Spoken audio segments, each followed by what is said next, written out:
Hola, amigos. Buenos dias. And welcome to Rising Spanish Edition, I guess. I don't know why I did that. But, I liked it. Popped into my mind. I'll take it. So how you doing today? I'm doing just fine. It's kind of a gray day in the nation's capital, which, because of our studio setup, you all can't see it. There's windows behind us. When it's like overcast outside, it's much darker in here. I like sunshine and rainbows. You know that's my personality. So I'm sure you're basking in this. Person. I'm sure you're basking in this overcast. Or do you not like overcast? I enjoy the darkness. Ah, here we go. Okay, so coming up on Rising, I'm going to be talking about Vice President JD Vance and the several vacations he's taken so far. Several? Yes. We will also be discussing Tulsi Gabbard pulling dozens of security clearances from Intel officials. And former chair of Paramount Global, Shari Redstone, is speaking out on why she decided to sell the company and Trump's lawsuit against CBS News. But first, of course, we have Robby's radar. So what is on your radar today? Well, here's something you don't see every day. President Donald Trump's foreign policy is getting high marks from an unusual grader, Hillary Clinton. Indeed, the former First Lady, Secretary of State, and Democratic presidential candidate is typically no fan of the Donald. She's called him an illegitimate president, a threat to our democracy, a Russian stooge, and every other smear in the book. But even Clinton admits Trump is doing a pretty good job strengthening the U.S. relationship with European allies while getting more out of them in terms of NATO defense and also their financial contributions. Watch Clinton speaking with liberal Fox News commentator Jessica Tarlov. I actually was encouraged by the events of the last several months. First of all, the NATO commitment by individual member states to increase their defense spending is very welcome. It's something that prior administrations have certainly sought, and I think it's great that we are seeing these commitments that now have to be followed through on. Hillary went on to mention that she thinks there's a noticeable difference between now and between Trump's first term as president. There is beginning to be a better understanding, both by the president and the people around him, as well as by the leaders of our European allies, that there can be common ground amongst us. And the kind of dismissiveness that we saw in the first Trump administration has been replaced by a much more obvious working relationship to the good of European security, transatlantic security, and hopefully Ukrainian security. Well, now, that is high praise from a Democratic political figure who previously accused Trump of being totally beholden to Vladimir Putin and Russia and of working to subvert the NATO alliance and of being an isolationist, all notions that are, by the way, explicitly disproven by Trump's diplomatic efforts to engage the West in the project of mediating peace between Russia and Ukraine. And actually, it's not just Russia and Ukraine. Trump is working to achieve peace all over the globe, something that has attracted the notice of moderate liberal commentator Bill Maher. Let's watch. It's funny, I see that today is the anniversary of Woodstock. This is 56 years ago. And the hippies, what did they hate more than anything else? War. What is it good for? Absolutely nothing. So if you're the kind of person who says, you know, you can find some good in anybody, this would be the good in Donald Trump. He really does not like war. Thailand and Cambodia were having firing at each other. Rwanda and the Congo. Most people don't even know about these. India and Pakistan, Armenia, Azerbaijan. He got involved in all of them. All we are saying is give peace a chance. That's what I believe in. It's what Donald Trump seems to believe in, and it's what America First really means. And that's key. War should be a last resort. Diplomacy can accomplish more than sanctions or airstrikes or, God forbid, boots on the ground. Letting countries trade with each other and benefit from each other's resources is a surer way to get our allies and our enemies to serve our interests than twisting their arms with brute force. We don't need to ask the American people to send their hard-earned tax dollars overseas in some naive hope that it will make foreign peoples friendlier to us, nor should we bomb them into somehow loving America. Neither of those strategies, liberal interventionism on one hand, neoconservatism on the other, has worked for us. What does work for us is libertarianism, or you can call it military non-interventionism, or foreign policy populism, or just call it America First, whatever you want. It's what the people believe is good. It's what they're currently getting. And even Hillary Clinton has to admit it's sort of working. Even Hillary. When I read this headline, I was like, wait, excuse me, let me comb through this and watch this full interview. So, look, she did say that he if he accomplishes it in a way that she thinks is appropriate, and I think the world and Zelensky in Europe thinks is appropriate, meaning not giving over any stolen land that was not won in the Cold War, like not doing any of that stuff, which she explained. And Trump doesn't seem like he has any intention on actually making a deal that is, to the benefit of our European allies or Ukraine. It seems like he's like, Russia's in a position of power, and so we're going to make it happen on Russia's terms. Kind of like what you said, they're the aggressor, they have the power, unfortunately, like it or not, here's where we are. That doesn't technically make, to me, a Nobel Peace Prize winner. That just creates somebody who said, stop the fighting, give Russia what they want, let's call it an end of the day. And, there's a lot of conversation about how serious this is to our European allies. Like, okay, Russia's not going to continue to invade other locations, but there's an actual concern from other leaders. Some of them are more defiant and speak up more, like Macron in France. Some of them are quieter, but a lot of them share the sentiments elsewhere within their own congregation that they feel that Russia can easily continue to, infiltrate and try to move forward and go back to the idea of being a stronger superpower and more like the Soviet Union, which is obviously the ultimate goal based on several things that Vladimir Putin has said over the last few decades. It's an intention not to stop. And so if you think he's just going to stop at Ukraine and we're going to say, oh, handshake deal, I don't know that that's going to work. And especially if you saw overnight that he's still bombing Ukraine, which is why a ceasefire was supposed to be imminent and would have been the first part of why I might have said, yes, President Trump maybe he should get a Nobel Peace Prize if he can get at least a ceasefire. We didn't get that. And so people are still being killed in Ukraine. Bombings just happened overnight. And I don't know that this is the peace route that anybody wanted aside from Putin. So there's a couple things you said there. Okay, let's start from the top. I don't think, it's not about giving Putin Ukraine or conquered territories. Putin has taken those territories. So they're not ours to give. They belong to Ukraine. They don't belong to the U.S. or the rest of Europe. They were taken from Ukraine, and Putin has them now. So it's not about letting him have them. He has them. It's, can we do anything to get them back? And the answer to that is no. No one has proposed a plan. Even the most hawkish pro-Ukrainian voices have no plan to recover the stolen territories. So there's no actual argument here. No one is proposing get back the stolen territories because there's no way to do that. Short of invading Russia with a full army. Which we know is off the table. If it's off the table, Europe, up until now, their behavior does not suggest to me a fear that Russia is going to start invading the rest of Europe, because they were letting us pay for half of this whole Ukraine. Like, they could spend more money. They could send troops. They're not doing any of that, which suggests to me they're not actually worried that a new Soviet Union is going to start. And actually, the Soviet Union. I think that's a little unfair. I don't think that anyone in Europe wants to get into a war with Russia either the same way that Russia doesn't want to get into a war with the U.S., the same way that the U.S. does not want to get into a war with Russia. A bunch of people not want to get into a war, and that's why we're all sitting down trying to quit. Right, but that's why things like even the idea proposed about economic sanctions that had the hard deadline of August 8th is still a legitimate way to say, Putin, if you're serious about peace, you have to accept some of our terms. Even the lowest term would just be a ceasefire. Just pause bombing Ukraine. Like, try the night before we meet in Alaska. Trump could have said that. He bombed them that night. He's bombing them last night. He's been bombarding Ukraine nonstop, even though he just came off the conversation. Thou art sanctioned. No, it's not. It's not some proposal.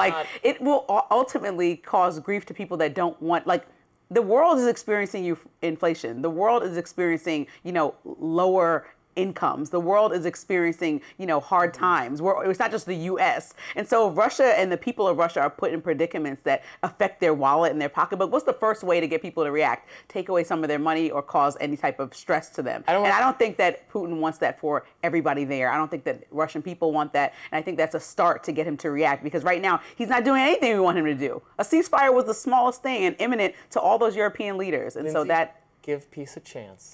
All we're saying, give peace a chance. Trump is channeling those 60s hippies and just loves peace, man. I'm not buying it. Protecting national security, or is it a political move? How the national intelligence community is reacting to this round of security clearances being revoked. That's coming up right after the break. Stay with us. National Intelligence Director Tulsi Gabbard is revoking 37 security clearances for intelligence officials. Several of these officials had ties to former President Biden, and Gabbard says some of the officials were also involved in the investigation of Russia's influencing in the 2016 election. Now, Gabbard says the move is coming at the direction of President Trump. She posted on X saying having a security clearance is a privilege. Someone who betrays their oath to the Constitution betrays that trust. That those choosing their own self-interest over the public undermines the security and safety of Americans. Now, this, of course, is garnering criticism from national security officials.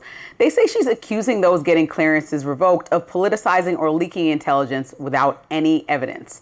Mark Zaid, a national security attorney representing clients who have had clearance revoked while also having his own clearance stripped, posting this on X, calling this move a Privacy Act violation, that this is weaponization and a political move. It's not all disdain coming from the national security community. Retired General Michael Flynn says more should be done, posting on X that companies holding security clearances should be investigated as well. Look, I don't think that you want security officials leaking information. So obviously part of what she's saying would be problematic to me. But I also feel like you're acting blind if you're going to turn the eye and pretend like this is not politicizing anybody who's ever had any access to Biden, worked on anything under the Biden administration. And the reason why this doesn't really make sense to me is because these people in these positions have served under multiple terms. And so they're not supposed to be politically aligned with anybody specific. They're not supposed to be. Yeah, they're not supposed to be. So I'm happy to get rid of anybody who is doing things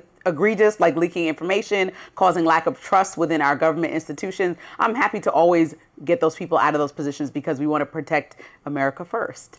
But I do think that it's important to make sure that because under the direction of Trump, you know, that he targets anybody who he considers a political enemy. And so he's over politicizing places that shouldn't be. And you should allow people to do their jobs. People looking into things and following through with orders under one administration or the next is actually just performing a duty you're asked to do. So now losing your job without any real information of data that's been leaked, because that's what's lacking here. Well, there's no real information of explain why these people are why their clearances are being revoked. Give a detailed list to the public. Why should they, couldn't it be a security issue to just have a permanent class of bureaucrats or former staffers, from both parties, fine, who just get access to intelligence briefings and this list is not, trimmed from time to time? And doesn't the president get to come in and say, okay, I got voted in, I'm revoking it for all the, why are you, when you don't have a government job, you're a pundit basically now who still has access to this thing, you're not in government service anymore? That doesn't make sense to me. Why does it just go on forever? Well, doesn't the president get to say, yeah, you're done, you're turned off? But I don't like you. You were done. It shouldn't be a popularity contest. It should be people that have access to information because they are in the position and authority to access that information. And I think when you start to just think about President Trump and just looking at how he's behaved over the last two presidencies now, the last one, this one, he's very much, I delete you from my mailing, whoever gets my mailing list.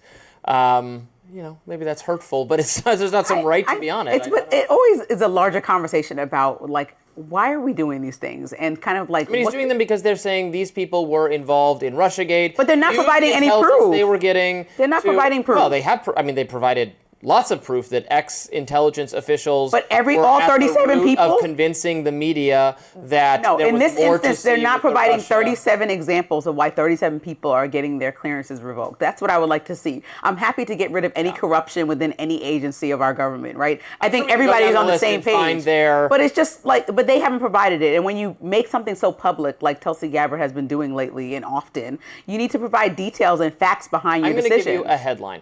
50 current and former intelligence officials say Hunter Biden laptop is Russian disinfo. That's a headline from Politico about the letter sent from the Intelligence Committee signed by 50 different people that we've looked at this and based on our expertise and the information we have access to, we think this very well could be a Russian disinformation plot. And that was false. It turned out they were wrong. It was genuine. The laptop was real. Russia didn't manufacture it. They were leveraging their expertise and their continued access to intelligence documents to engage in what amounted to be partisan political activity. The Joe Biden himself cited their letter when he was on the debate stage with Trump, said, well, look, you don't have to take it from me. Look at what the nonpartisan objective intelligence community, people who serve in both administrations, look at what they've said. Look at them. So these 37 people specifically were part of that exact I'm scheme. saying is what this you're is why That's people can't just have access to intelligence forever and then continue to act in partisan political ways. Right, I agree with that. I want They're to get rid of the leveraging partisan expertise. ways out of there. I think that we could definitely have looked into Biden much more. These are all past errors. We're in current day, and so if we continue this back They're and being forth. cut off. I know, but what happens in the future? They're not putting them in But jail. what happens in the Just say, future? okay, We no just more keep doing television. this. So anybody who's ever worked around President Trump, we get rid of them. We constantly just start cleaning house every time. Like it's just I this don't petty doubt back and Democrats forth. will do that. But it is this petty back and forth that I don't acknowledge or like on either side. It's not something that I think we should run our government by. Are people doing their job? Are they following through? Like, did we look into how Russia Well, then this had? is a philosophical difference. I think if the Democrats win the next election and they come to office, yeah, they get to review who gets intelligence briefings and give it to more Democrats and to fewer Trump people. I think they will obviously do that, and But they should fine. provide information about why they're just like, there's been lots of money taken out from RFK, out of research. There's been lots of people fired under President Trump. There's like, what is the reason that you're firing people that are Elections have apolitical? consequences. I know, but 'Cause they're not some apolitical. people are supposed to be in positions that are apolitical. And No, what they're I would not. like to do, what my biggest goal would be for the country, is to restore faith in places all over our government that people have lost faith in. That's the goal. And so part of it might be cleaning house with some of those people, but other part of it is stop continuing the partisan politics where you're just getting rid of people because of their adjacent proximity to a former president. Really Because that coming doesn't from mean opposite that angles. I think the that loss doesn't of mean faith that is they have. justified. It's justified. I don't want to restore that faith because that was a misguided. So we should have no it was a institutions blind then. We should faith. just get rid of this background No, behind the it. We should institution we have is for better or worse, democracy. A team, a political party runs on a platform, and if they get more votes than the other team, they put their people in key government positions and run the government as they see fit. And if we don't like it, we vote them out of office, and the next people do it. It is weirder, I think, to say no. There's going to be a permanent bureaucracy of government employees who continue to operate according to their own agenda that have very little political oversight. So even though you change the presidency and the lawmakers, you don't actually change the operations of the government. Isn't that more bizarre? No, I think the more bizarre part is that anybody who had a criticism or has ever challenged President Trump, which should be okay, especially looking at people like Marjorie Taylor Greene who have no problem aligning with him on most things but challenging him on some things, then we should not just say, oh, off with their heads, or they need to go, or they have no access. That is not how we want our government to perform. We do not live under a king, right? We are not in any type of reign. So I think that needs to be looked at. And whenever you have people getting let go or denied access that are supposed to be apolitical, keyword on supposed, because President Trump might be on his retribution campaign where he wants to get people back, retaliation campaign, well then that to me should be looked at and reviewed to make sure that this is not just some political theater act that just gets him where he wants to be, which is only have yes men around him. I think it's very hard to separate political and apolitical. I think it's all political. And people who say they're apolitical can still have an agenda. It's not people. Whole agencies should be apolitical. People can stand wherever they want when they go in the poll, but their job is not supposed to be politically tied to magic fairy wings and be able to No, this is fly not around an the room. esoteric theory. This is a real thing. Next up, Newsmax and Dominion have reached a hefty segment. More on that next. Don't go anywhere.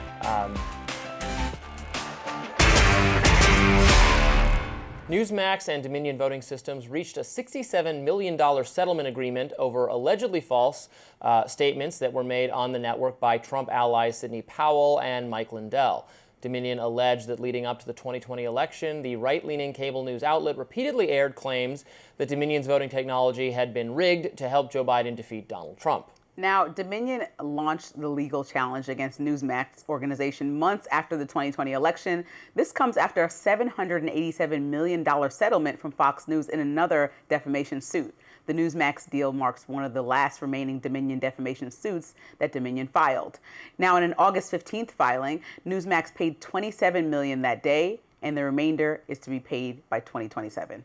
Conservative media personality Joe Oltmann reacted on X, posting, quote, "This is unfortunate, settles because of a rotted judiciary and the inability for the judge to let evidence be presented. Mr. President, it's time for arrests and it's time for the charges to end. We need justice, and that includes putting a stop to the rotted, corrupt leftist judges." And retired NBC Universal executive Mike Singleton wrote on X, MAGA media outlet Newsmax to pay Dominion Voting Systems $67 million to settle the defamation lawsuit brought against them because they continually lied about the 2020 election being stolen, something Trump continues to do to this day. I actually have a problem with it. I mean, I understand them settling. They don't want to do this anymore. They're not admitting wrongdoing, nor should they. Newsmax did not make false claims about the election. They had on guests who made claims that I believe are false and have been pretty well shown to be false. Why is that the network's responsibility? You can't we have guests on. We've had more of them on in the past. We don't have quite as many guests as we do now, or we have fewer guests now. I certainly don't agree with a lot of the guests we brought on, and we challenge them. We ask them questions. They say something, and we're responsible. We're obviously not endorsing everything. How could that be? You and I don't even agree. So how could we, as a show or a network, be endorsing what the guest says? So I think this is very troubling. Yeah, I think it could potentially open Pandora's box, but I also think it's important to look at that moment and remember that at the helm of all things was President Trump, who still is the crux of the whole problem, not admitting that the election was not stolen, right? There was nothing wrong with the voting machines, and there was such a perpetuated lie that you had people, whether or not they were to their own devices and storming the Capitol and hurting police officers and doing everything that is the antithesis of what the Republican Party used to stand for, at least. So I don't understand why everyone's not on the same page about why perpetuating this lie that's caused so much harm, literally, wouldn't be an issue. Sue Mike Lindell, sue Sidney Powell. Fine, but why sue a company that just... Well, it's not like you have a guest on once and then somebody says the wrong thing once. If you have somebody in perpetuity continuing to say that these machines are, faulty and that's the reason why the election was rigged or stolen, I mean, at some point it's going to be a correction, right? Like when you watch other shows on air, maybe they're corrected, maybe they're not, maybe they're corrected the next day when they bring it up in the script. But if they continue to come on, you're almost allowing a platform and intentionally platforming people that are lying and causing ruckus and also causing violence. That literally one thing led to the other. So I think it should be condemned in some way, especially when you have a news organization that's trying to provide real information to people that are actually believing and intaking it, and then also incentivized to do something about it or stand up, whether it's protest or actually riot. This is what happened. Speech or a blow to journalism. I don't know how the same liberals who say that Trump suing 60 Minutes or George Stephanopoulos for making false claims about him, they say that that's a blow to the First Amendment. But what this isn't. This is... He can sue George Stephanopoulos. That was never my issue. My issue was that he sued CBS for a breath of air in an interview. Okay, that was unnecessary. Well, Dominion Voting System sued Newsmax for something, not even a Newsmax employee, but a guest on the program said that was wrong. That seems like an even much more serious threat to journalism. Well, but Kamala's breath surely didn't lead to destruction in our Capitol. But you know what? Denying the election led to destruction in our Capitol. And so I think when you connect all those dots, sue that again. Sue. I have no problem. Sue all these guests. Defamation. Sue Sidney Powell and whoever else. Mike Lindell. They could go after them directly. I think that maybe we should all be done with. No, they went after Newsmax because Newsmax has money. Right, and they should go after the people directly. But we also should make sure that the next step is trying to avoid pretending that elections are rigged. Mm-hmm. That could be the key next step in all of this. All right. Okay, next on Rising, Vice President JD Vance is off on his 8th getaway of the year, which leaves many of us asking, how is that allowed? We'll get into that next on My Lens. Stick around. Welcome back to Rising. All right, Lindsay, what's in your lens today? We are talking about the Vice President. So VP JD Vance has been in office since January, and already he's racked up more vacation days than most Americans could dream of in a decade. The man who built the brand railing against, quote, elites has basically become one, living like the very people he claimed to stand against. His latest trip is a summer holiday in the Cotswolds, the region of England nicknamed, quote, the Hamptons of the UK. Now, Vance rented a sprawling manor that goes for about $10,000 a week. Between his motorcades clogging those tiny roads and the protests that followed him across the pond, it's safe to say that his family getaway got more press than privacy. But this isn't an isolated incident. This is vacation number 8 this year. I mean, Italy, India, Nantucket, Disneyland, Vermont, Greenland, wherever you can name, he's basically been. Some of those vacations he even labeled as, quote, official business, meaning taxpayers footed the bill. Like in March, when he flew with the second lady to Greenland during the height of Trump's fixation with the territory. The trip was so poorly received by Greenland's government that it was cut short from a multi-day trip to a 3-hour trip. Imagine flying all that way for less time than most people spend at a barbecue. The only thing that came from that trip were some Instagram-ready photos of Vance and his wife in the snow. Then there's Disneyland, which he shut down for his family. Then there's a $2,500 Michelin star dinner in San Diego. And who could forget his birthday trip? kayaking when the military literally raised the level of the Ohio River just to smooth out his paddling conditions. That's not just elite, that's emperor level elite. The bigger question is, how does he have so much time off? I mean, most Americans can't even get 2 consecutive weeks approved without basically begging their boss. Yet the sitting vice president has managed to disappear almost every month since taking office. And for context, Mike Pence barely took personal trips in his first 6 months, and Kamala didn't take a single personal vacation in hers, especially because it was coming right on the heels of COVID. Meanwhile, families here and at home are being crushed under the weight of rising costs. Groceries, healthcare, gas, everyday basics are becoming luxuries. And while Americans are forced to do more with less, their vice president seems determined to do less with more. The optics matter when your right-hand man is Donald Trump, the guy who wants to convince the working class America that he's their champion. And you're jet setting across the globe on lavish retreats. It doesn't scream solidarity. It screams out of touch. So as the bills pile up and medical benefits shrink because of the big, beautiful bill, JD Vance may be hard to find. He's not in Washington, not in Ohio, but likely on vacation again. The message is clear. While everyday Americans are fighting to make ends meet, JD Vance is fighting to make his next reservation. Whew. Oh, Lindsey. Oh, this is so, and I love to travel. I'm not hating on that. I know, you're gone every weekend. Well, you're in between. You don't live here. You're going back and forth. But I'm also not the vice president. Happily not the vice president. So, it's just like there's so much going on in the world. And he talks about people being so elite and how you want to take down all these people. Like, this is part of the MAGA platform, that unrelatable people. Trump's that relatable billionaire. It's just like you and I. Like, this is not relatable. Vance comes from nothing. Trump was never a genuine working class person. Vance is. Vance, I've read his memoir. We all know his origin story. So you like paying for his trip to Greenland so he can parade around and take Instagram pictures because nobody invited him. It was not an official trip. Official trips look like this in government. Leaders of that country or that space or that territory invite you there and you have an official meeting and it's organized. You don't go tour the snow and take a picture with your wife and taxpayers pay for it. This is what's been happening lately.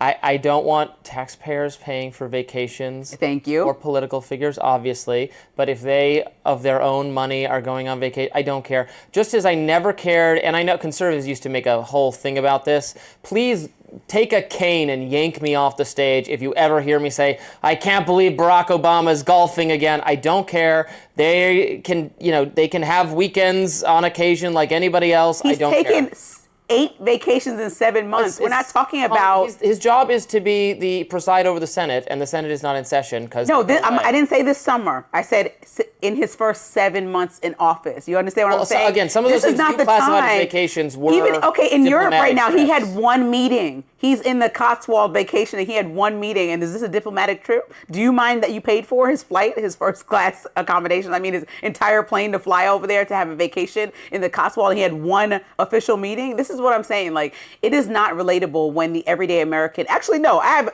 stats. So a Morning Consult poll said 6 out of 10 Americans say the Trump administration is driving up their costs with some of these new policies. They're directly blaming President Trump and his administration. And the second in charge of his administration is on vacation. $10,000 vacation for a week. So if he's there for more than 1 week. If he pays for it, I don't care. But we shouldn't pay for it. You're right about that. But the point is, it's unrelatable. Don't you want to be in touch with the people? You argue all the time that Democrats were out of touch. How much more out of touch can you look by painting the office in actual gold flakes, which President Trump did a few weeks ago, and elevating it to the step I don't look care like about a their lobby? Vacations as long as they're not. I cared about their vacations or their dining at nice restaurants when they were forcing everyone else to lock themselves in their own homes and never go outside because of COVID. Then I cared. But other than that, I don't really care. I think honestly, I'd rather politicians take more vacations because the less work they're doing, coming up with bad ideas to harm our economy even further is good. So optics mean nothing to you. I mean, like he might as well change his title from VP to VPTO. I don't VP like doesn't do very it. Doesn't he does what he doesn't do very much. You and Ronna McDaniel, we just had her on the other day, said that he is next in line to probably be the Republican nominee for president. Oh, okay, so you cannot be vacationer in chief. You should be active right now, especially when there are several wars going on that we are very closely tied Biden to. Without, was I don't know. mentally on No, that vacation can't for work the anymore. entire See, that can't work presidency. anymore. He's not president, and we're That's talking about the past. We talked about this if your mom ever told you about spilled milk. Don't make me bring that back up, right? That's done. It's done. It's on the floor. You can't drink it anymore. We're talking about real life right now. President Trump is president and his VP is constantly on vacation. And so it should be a problem to the American taxpayers and voters who were promised that this Russia war would end to day one, who were promised that the economy would be soaring definitely by 7 months in, who were promised many things, but all they're getting are a higher deficit, which makes no sense if you're a fiscal conservative. All they're getting is possible medical benefits cut with the big, beautiful bill. And all they're getting is tax cuts that won't even affect the everyday American, only people that are in a much higher echelon than most people in America. So what are they getting? This is why Republicans are uncomfortable and have been advised to not go to their hometowns during the summer break big, beautiful and bill is speak about the unpopular. big, beautiful Well, bill. I'm against the Well, that's one of the biggest bill. pieces of legislation that they have going on from the Republican Party. So Yes, it's a if you terrible can't bill. speak about that, then what are you doing for the American people? You're on vacation, but no one else can afford to be. That's kind of ridiculous and out of touch. Come on, Robby. We don't have to agree on everything, but you're on vacation. American people can't afford vacation. Connect the dot for me. Maybe I'm out of touch. Viewers, if anyone who's not just some rabid anti-Vance partisan actually cares about this, I like and Vance. changes I their think he's opinion, fine. Then, please chime in. You can write to me at I don't really care. Please, at email. bomb Robby with emails telling him that. Just let me know that, Robby, you're out of touch, elitist. I don't know. I hope people take vacations when they want to take vacations. That's what I'm saying. Americans mostly can't afford. What's about the policies? Vacation. Yes, I they hope cannot afford vacation right now. We should implement policies that allow for the price of things to go down. That's why I'm against the tariffs. That's why I'm against regulations. It's why I want low taxes. I want people to keep more of their own money and be employed and have good jobs and be able to take vacation and that comes when a president really works hard on fixing the economy and doesn't put things in place that are going to I rarely inflate it. take vacations because I miss the viewers and you too much. And me? To go on, and it's a little hard. So it's like leaving your child is away on his first school trip or something. Like, oh my God, was the show okay while I'm not there? Yeah. Also, bad things happen every time I go on vacation. Well, I We'll hope get into that. Well, Vance maybe can take a Long-time page viewers out of your know. playbook. Maybe Vance can take a page out of your playbook and not leave the American people wondering, is everything okay? Perhaps. Next up, the former chair of Paramount Global, Shari Redstone, is speaking out on her silver lining of President Trump's CBS News lawsuit. Stay with us. Former chair of Paramount Global, Shari Redstone, is sounding off on why she decided to sell the CBS parent company. Redstone told New York Times she wanted out after October 7th, and she says, I wanted to support Israel and address issues around anti-Semitism and racism. Now, as a reminder, Paramount's $8 billion sale to Skydance Media closed earlier this year. Now, Redstone also addressed the elephant in the room, settling President Trump's lawsuit with CBS over a 60-minute interview with his Democratic opponent, then Vice President Kamala Harris. She says she hoped the suit would root out anti-Israel bias at the network, saying, quote, part of me thought maybe Trump could accomplish what I never got done. Redstone's move sparked widespread outrage from CBS employees and the public over the settlement. And it seems some are still not happy with her, like journalist Glenn Greenwald, who writes, quote, Shari Redstone, owner of Paramount and CBS, said that after October 7th, she no longer cared about journalism, only activism for Israel. Thus, 60 Minutes lost its editorial independence for the first time in its history after a story about suffering in Gaza. Quote, she now is selling Paramount to an even more pro-Israel Ellison family, which intends to put Bari Weiss in some key position of influence over CBS News. Yeah, this was quite the disclosure. I was surprised that she did this. So she said that it was like you could have just skated off into the sunset. People are going to get over this when the next big headline comes out. I mean, I don't care about the sale. I've said that I don't think the government should have power over to prevent large corporate mergers because I'm a libertarian and I don't think it's any of the government's business if companies merge. But this is a weird. She thinks there's too much anti-Semitism. If I worked at the network and the boss said that, I'd be like, what are you talking about? And then this starts to just get into, like, well, is all criticism of Israel being chalked up to anti-Semitism? I think there is real anti-Semitism out there, absolutely. I think it exists online. I see it on social media. I see it on university campuses. I'm absolutely against it. I think it's appalling. I think it's very bad. I think it is an aspect of the far right and the far left are tainted by it. But I also think people who crusade against anti-Semitism occasionally make, more than occasionally, lapse into saying any criticism of what Israel's government is doing right now is the same thing as anti-Semitism. And this is very much in that same vein here. In a lot of ways, I'm open to criticism about the media landscape and how it has people that do have thoughts and they get interjected into stories sometimes. But for the most part, there are amazing journalists that do a good job being objective.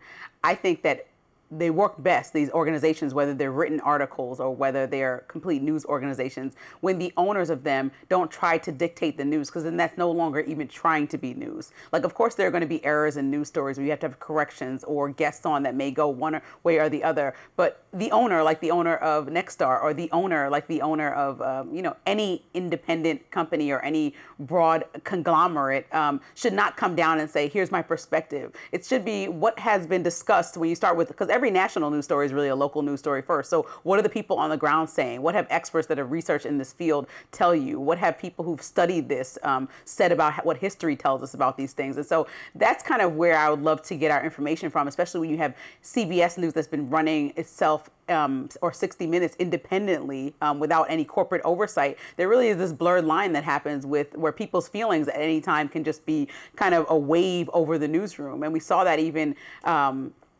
with the Washington Post changing ownership. A lot of people were like, well, how does this change the newspaper? And in your perspective, it changed it because it became maybe just more balanced and not left-leaning. However, some people are criticizing that and saying that, your perspective overall is just put out there. And he kind of sent a message like, if you want to quit, then quit if it doesn't work for you. And so that's kind of the position that people are in, but you still want to read the Washington Post and know that you get news. was very straightforward about it. Jeff Bezos said, hey, I own this paper. He's owned it for forever. My views are free speech and civil liberties and free markets, which is basically what Robby Soave's beliefs are. So, maybe I'm biased on this. And he said, that's what I want the paper to do. And if you don't like that, that's perfectly fine.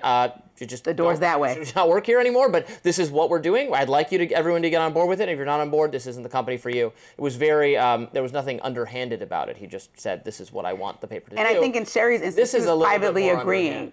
She was calling hosts that maybe had a stance, like Ta-Nehisi Coates was on CBS News. And I remember this interview blew up because he just had spent, I think, maybe like almost a year in Gaza and said what he saw. Even this is before he knew that it was going to be this full-fledged. That was the one where, Tony DeCoppel challenged him? Yes, and it was it was kind of, and so she felt like even that interview was anti-Israel because of the way that, the news organization kind of, response to it. And actually, some people thought it was, I think Ta-Nehisi Coates was fine with it, but he got challenged by Tony DeCoppel on his perspective, and it was kind of uncomfortable. But to me, that was maybe it wasn't breezy enough for whatever the morning program is, but it was certainly the anti-Israel perspective was challenged by the host. So if you think even that was too much criticism of Israel, maybe get out of the news business. Yeah. Honestly, if that's your perspective, don't own this company anymore. And after all the years of ownership of CBS, it's so interesting that, and I know for everyone it's different. Like some issue may hit closer to home for me than it does for you. So, but it's just like out of all the different things that have happened in the news over her family's tenure of owning CBS and Paramount, it's just like the foot was down. It's like no more, when there needed to be some nuance about how to discuss this, I think across the board, people were kind of hesitant on what to say, how to say it, what was accurate, what the numbers were of the real information. Could we believe what Hamas leadership told us and was reporting? Could we listen to everything Netanyahu was saying? And I think it created a little bit of chaos temporarily. But if she would have just saw it through the test of time, we're having the conversations that I think needed to be had throughout this entire duration of This is the problem you run into when you're trying to do news, not opinion, just the facts, balanced, that kind of vision for commentary that existed for so long that is ostensibly neutral and non-ideological and non-partisan and not opinion. This is why that doesn't work. Because everyone actually does have a perspective, and trying to pretend that they don't puts you in these weird situations where you're pushing people to be more one way or the other, but still say, oh, but it's neutral, and it's, well, No, everyone has biases. Everyone has perspective. You might as well just do the news from that perspective. And then you can hire people with different perspectives, like we do here on Rising. You have a different perspective than me, and we talk and we discuss and we argue about it. Sometimes you bring on guests who agree with you. I bring on guests that agree with me. You pitch a story that you like. You do your lens, I do my radar, different. Like, that's how we achieve balance. We don't achieve balance by sitting here and trying to pretend and convince people that we don't have any actual views of our own and we're just giving you and we're just delivering the news, because then we immediately clash over, well, when we read the script, how much is it weighted for, say we're doing Israel? How do we make it sound more hostile to Israel or less? Do we, describe the people being killed as Hamas affiliated or totally innocent? You're making all sorts of perspective-driven editorial choices, even in the course of trying to have a supposedly neutral. For what purpose? Why? Let's just say you can get the more pro-Israel perspective from me and the more unfriendly to Israel perspective from the other person, and let people make up their own minds. Then trying to do this ultimate deception that it's just perspective free. Well, I think that's the problem, and why this whole model is dying. And even like with 60 Minutes, it's an interview show. It's a long show that gives people the breath to speak and answer the questions, right? So, or even with the morning show, it's an interview style show. And I find 60 Minutes where they don't have reprehensible. But okay, I disagree with that. We talked about that, but I think like some shows are set up and supposed to be leaning on journalism, where if you understand and have studied journalism, it's like, yeah, you can have your perspective and definitely write down those questions, but then also look to what other people are saying and make sure your questions make sense and fall in line to bring the balance. You and your co-host, or if you're by yourself in 60 Minutes case and you're asking a question to an interviewee one-on-one, make sure that you're asking a wide range and that your eyebrow is not raised to the sky when they give an answer. Like, this is all, like you said, unintentional or intentional biases that you have that are represented through the screen as soon as they cut away to you. So it's a longer conversation, but I'm surprised that Shari Redstone even agreed to do this long form interview when she said this situation was stressing her out so much. I probably would have just stepped away. I hope she enjoys retirement. Well, John Oliver goes after MAHA. We'll get into that right after this. We'll be right back. Last week Tonight host John Oliver went after MAHA's creator, HHS Secretary John F. Kennedy Jr. Oliver concedes RFK Jr.'s Make America Healthy Again movement has admirable goals, but makes the case that admiration is doing the opposite. Take a look. It's cancelled $1 billion in funding for schools and food banks to buy food from local suppliers. And at the same time, it's made cuts to SNAP eligibility, meaning there are fewer recipients of free breakfast and lunch at school, which I guess is one way to accomplish MAHA's goals. Kids can't eat any food dyes if they're not eating anything. They are shredding the social safety net while elevating voices that push the responsibility for health down to the individual. What I'm really saying here is, in its current form, MAHA is not about making America healthy again. At best, it is about laundering the reputation of an administration that is doing the exact opposite. Conservative author Vanna Hari reacted, posting, quote, "When John Oliver's team reached out to me to ask for comment, I laughed and hit delete. Weak attempt to undermine the most successful measures to change our food system in history." And the Vigilant Fox account posted, "What a joke. Thank you for remaining vigilant, Fox." In the intro, I said John F. Kennedy. I want to change that. Obviously, I'm talking about RFK. Yes. Go ahead. Well, I think a lot of what, as a mom, I can just look at this, and when he started to introduce stuff, RFK Jr., like getting the dyes out of foods, people argue the level of harm that they do, but still getting them out if they do any harm. Let's get them out of there. When you want to get overly processed food from school lunches, that's something that I love as my daughter begins kindergarten soon. This is something that I would love as she gets in the access to the lunchroom, that she's not eating nonsense. Like, these are all things that he's pushing that I actually do like. But then on the flip side, there's always, the critic in me that has looked at his history and how he's behaved over the last few years, even leading up to having this new role, which is being a vaccine denier, cutting funding from places that I think could do well with the research money to actually find new solutions to old issues and new issues. And so there's a lot of what he's doing that I don't agree with, and leaving it up to, like John Oliver was saying, up to us to make all these decisions. Sometimes it could be a good idea for parents to decide how their kids should be governed, but also at the same time, like if vaccines actually help a child or not eating processed foods help a child, then let's just have it happen, because other countries are much healthier than us, which has always been problematic to me as I travel around and see, oh, they don't have this stuff in their food, we do. Like, why would we suffer here when we are supposed to be the world's superpower? Mm-hmm. Well, we could just, we could stop subsidizing unhealthy additive. We subsidize corn, for instance. That's why is it not natural sugars or anything? Well, we subsidize corn, so there's corn syrup and everything. Stop doing that. A. B, but John Oliver says there, oh my God, it's so awful that your health is now being put down to your own responsibility or the family. Well, that is where the responsibility belongs. For me, ideologically, I don't think it's the government's job to make you healthier. The government could certainly stop subsidizing things that are unhealthy in order to make them more likely. Also, if the products are so much better in Europe, we could ship them here. The FDA could relax the restrictions on how you have things. I mean, they put, they get cheaper medicine.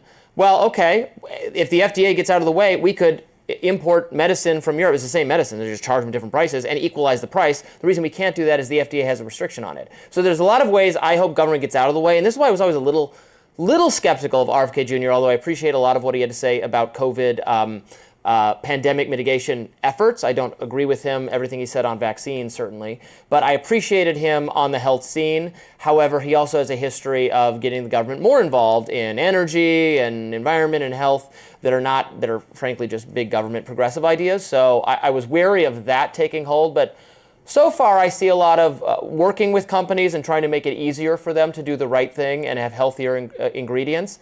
And that's great. That's exactly what I want from the administration. I mean, ideologically, you could say yes, leave it up to the American individual and the parent to decide how to govern themselves and their kids when it comes to health. But when you think about things like vaccines and things that have been required for decades, new viruses that are coming back and being issues again that we have eradicated for years. He's not against this. He had differences about the COVID vaccine. But well, he said multiple things over years from that he has no opposition to. That he's said for measles. He's given statements saying the vaccine we need to make sure that's effective, to stop the spread of measles. But when you provide doubt for people to think that, people are not working hard in our government agencies to come up with solutions to protect all children in the schools or protect children as a whole, or even adults as a whole, I think that we have to, he's one of the number one critics of these agencies that do come up with these solutions, and these doctors in turn, because by criticizing the overall agency, the doctors feel like they're getting attacked. They went on record saying that. No, he can criticize, but the point is we have to allow someone to come up with a solution, because we are not doctors. So when you give the American people the autonomy,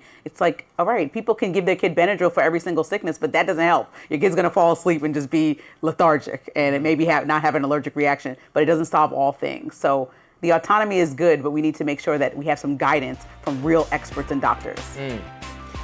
That does it for us today on Rising Live. Look out for more exclusive YouTube content coming your way in just a bit, and be sure to like, share, and subscribe to The Hill's YouTube channel so you never miss any content.